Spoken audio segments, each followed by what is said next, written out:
Right, before I get started, I just want to say thanks to Rob, Ray, Christine, and the rest of the team over at the EDC. The work they do to assist local entrepreneurs and promising local businesses is truly commendable and very much appreciated by the South Florida entrepreneurship community and the startup community. So again, I just want to thank you guys for the opportunity to present today. I'm Corey Leff, and we're spendLO. Let me give you a little bit of background information on how spendLO came about.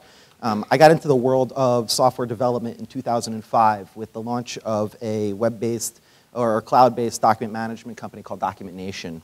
And as a value add to our clientele, we've always provided hard copy storage services and file destruction services. And finally, after 6 long years, we outgrew our warehouse facility, and it was time to hire a reputable, licensed, insured moving company that would assist us in moving to our larger upgraded facility. And I started my search by going to Google and searching for South Florida moving companies. And what I found was that there were literally hundreds of moving companies in South Florida. And not knowing one from another, I made a few phone calls. And what I found was that every single call was asking me the exact same questions. They were requiring the exact same responses, yielding very, very different, all out of budget quotes. And then they would result in endless follow-up that would border on harassment. And I figured at that point it's time for me to give Angie's List a try. And what I found on Angie's List was that for every great review, like the one we have up there, for the exact same company, there was an equally terrible review. And I certainly had no idea who to trust. And I ended up taking a chance. I paid far more than I wanted to pay, and I spent nearly an entire day trying to give away $7,500. That seemed crazy to me. And I quickly realized that there was a need to streamline the vendor hiring process, and I wanted to develop a concept that would basically be a consumer pricing platform that would provide for the time savings, the financial savings, and of course the privacy that today's savvy consumers required. So the office move was completed, and I turned my attention to a home renovation project that I decided to take on. And as you can see, it was a fixer-upper. I wanted to paint the house, landscape the yard. I was interested in replacing windows and installing a new front door. I wanted the house to look like that. And there was no way I was going to start the process of randomly calling service providers again, and there was probably even less of a chance that I was going to do the work myself. And for those of you who don't know me, I'm not the handiest. And that's exactly why I created spendLO. I wanted to create the ability to describe my service needs one time, dictate exactly what I'm willing to pay one time, and then select a bid from a network of truly pre-qualified service providers. You might want to think of spendLO as a hyper-local, name-your-price solution, maybe similar to Priceline, the difference being, of course, we're crowdsourcing service providers. To say that we operate in a large target market would be an understatement. Every year, there's in excess of $5 trillion a year spent on services here in the United States. I mentioned earlier that you could think of spendLO as a hyper-local Priceline that crowdsources service providers. And our buddies over at Priceline regularly boast of savings for their consumers of 40 to 60% on airfare and on hotel rooms. Just think of all the things that you could do with an extra $20,000 a year. You could get yourself a new car. Or you might want to get a new home entertainment system, or iPads and new computers for the entire family. And while there are some sites out there operating within the services arena, there are no businesses out there that provide the ability to name your price, that have the pre-qualification of the local service providers, and then most importantly, make it free for both the vendor and the consumer to post, bid, and join the site. The process is simple. The user comes onto the site, they log in, and they fill out a simple one-page form describing their service needs.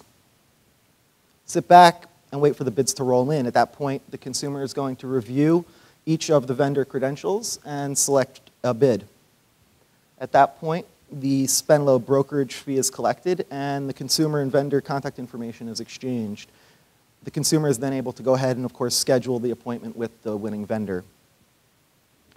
As you can see, we have numerous consumers who have used the site thus far. We've closed in excess of 300 transactions, and customers are loving it. They're planning on using it again, and they're already telling their friends and family, which is obviously great for us. We ran a soft launch in late July, and we did that to coincide with a newspaper article that was on the front page of the Sun Sentinel business section on us. And as a direct result of that story, with no additional marketing, that week we were able to get 85 new registrations, 53 project postings, and over 5,600 hits on the website. So what we found was that as soon as people found out about spendLO, they couldn't wait to get on the site and use it. We're raising $250,000 of investment capital in this seed round. Our plan is to utilize those funds to achieve top-of-mind awareness here in South Florida, which is our initial market. We're going to do that using local print and newspaper campaigns, targeted broadcast, television, radio campaigns, and we're going to expand our geographic and service-specific PPC campaigns. We also plan to complete development on an integrated scheduling platform and on the integration of vendor testimonials that are based on users' personal social network.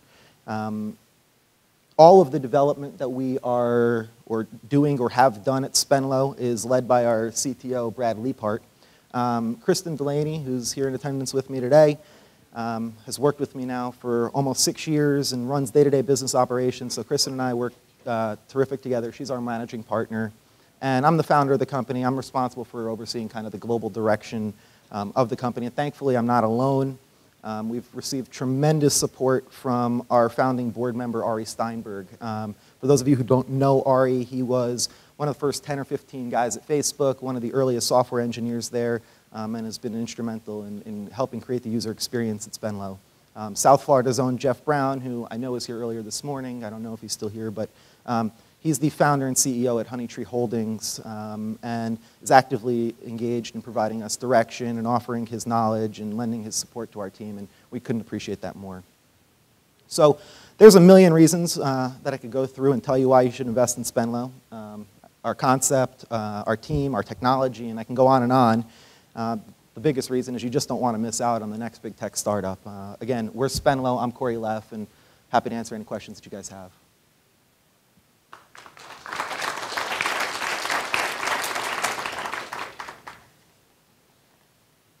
Questions for Corey? Yeah.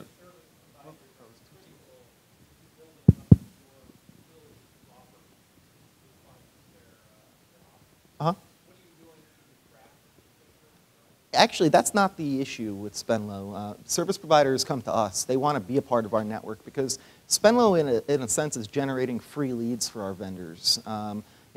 Most companies buy leads, and so these lead gen companies are selling them to 5 companies or 6 companies or 10 companies, and then they all, like wolves, are competing for the business. At spendLO, it doesn't cost the vendor anything to submit a bid on a project. It doesn't cost them anything to register on the site. The only time we get paid is if they close the transaction, we get a percentage of it. So they have nothing to lose.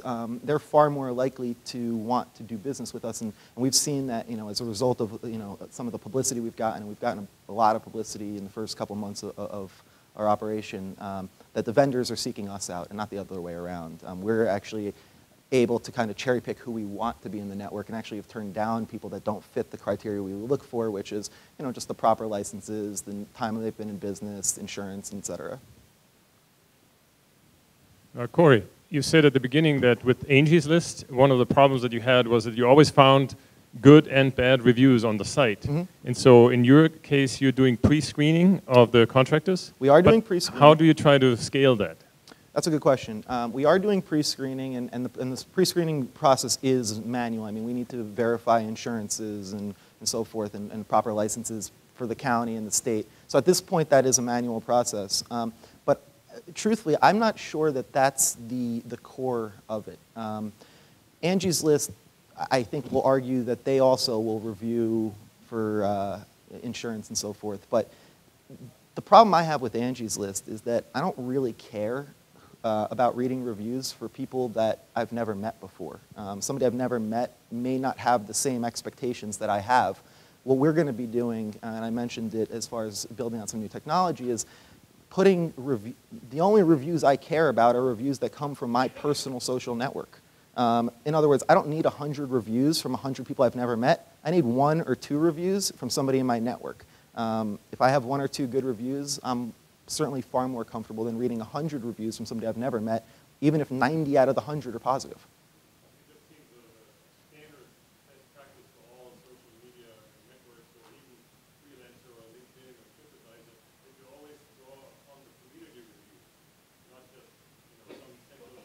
And that's exactly right. And I think I personally think it's the wrong way to go about it because, like I said, I don't care what anybody else thinks. If they're not in my network, if they don't think along the same lines as I do, then we're not talking apples to apples. And I've found that to be the case in a variety of different situations that I've been in. Fairly complicated job, like I need my swimming pool sandblasted and diamond right. Yep. I don't have a clue. Of course. Square footage. Yep. Concrete. At that point, you have the ability to either schedule an appointment for the vendor to come out and service the project. Obviously, for that type of project, because you don't know the square footage and what goes into it, you're going to be scheduling an appointment for them to come out and provide a quote. Okay, so at that point, you've put the vendor and the customer together. That's correct. Before you got your commission. That is correct. And in those cases, obviously, all of the proposals come back through spendLO from the service provider. So we're ensuring that we're very much in the loop as to the vendors that go out. They get us the proposals, and then the proposals come to you through our platform. If I put that bid up on the page, not knowing that you don't have any swimming pool contractors in your network yet, do you go out and find swimming pool contractors at that point? Yeah, for we me? would hustle for you if we didn't have, if it was something obscure that wasn't within our network. Again, for me to call up 3 or 4 companies and say, hey, I got a client who's looking to do this. They're willing to pay this. You want the business? I'm pretty sure I can get 1 or 2 or 3 of them to join. I figured that must be it. Thank you. Yeah.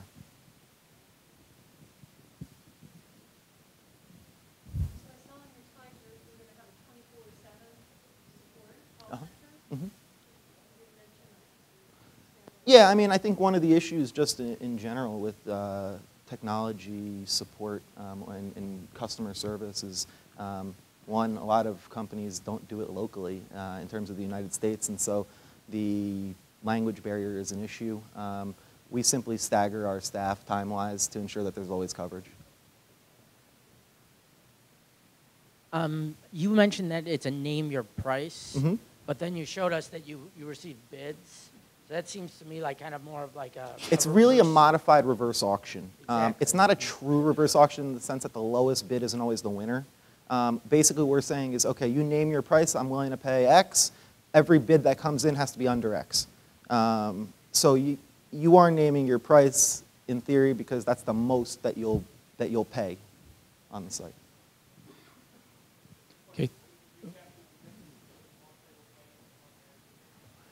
Do we capture it as far as data is concerned? Yeah, absolutely. I mean, we can certainly capture that in the back end of the system. That's not currently built, but phase 2 will be completed within about 60 days. Phase 2 includes our apps for mobile and Android. It includes like a real robust back end that'll capture that kind of data. I'm a numbers guy, so I'm all about analytics and conversions and things like that. So the answer is yes. I'll absolutely be very interested to know how much money we're saving people based on what they're willing to pay and what they end up paying. Could you please talk about, Could you please talk about your competitors and what IP you may hold or any patents, anything to add value? Mm-hmm. And then also could you talk more about the local space instead of like the big aggregate market? Yeah, in the like local space, there's no competitors whatsoever. On the national, on a national scale, like I mentioned, there's no direct competitors. Nobody doing what we're doing. Could you call Angie's List a competitor? Sure. I mean, they're in the service space, but those are people that are looking to do the research themselves. You could use a site like Service Magic, which is now known as Home Advisor. Home Advisor is a lead aggregator. You can put your information in. You'll get 5 quotes in 5 minutes, but you're going to be bombarded with phone calls and emails. Again, you're not naming your price there either. So there are platforms out there. There's a service called Red Beacon, which was recently purchased by Home Depot. And Red Beacon is along a similar model that we have in the sense that they have a bidding system also. but they don't have the name your price component. That's not how they sell that's not what they're promoting and selling. So, and Red Beacon is far and away a much smaller company than those other two as far as national recognition. I would be surprised if anybody in here has ever used Red Beacon. And so the second question you asked was with regards to IP and so forth. We are in the process right now of working with Howard Gittin to file somewhere between 2 and 3 IP patents on some of the proprietary technology we've developed. Okay, we got to move on. Corey, nice job. Very Thank you. nice job.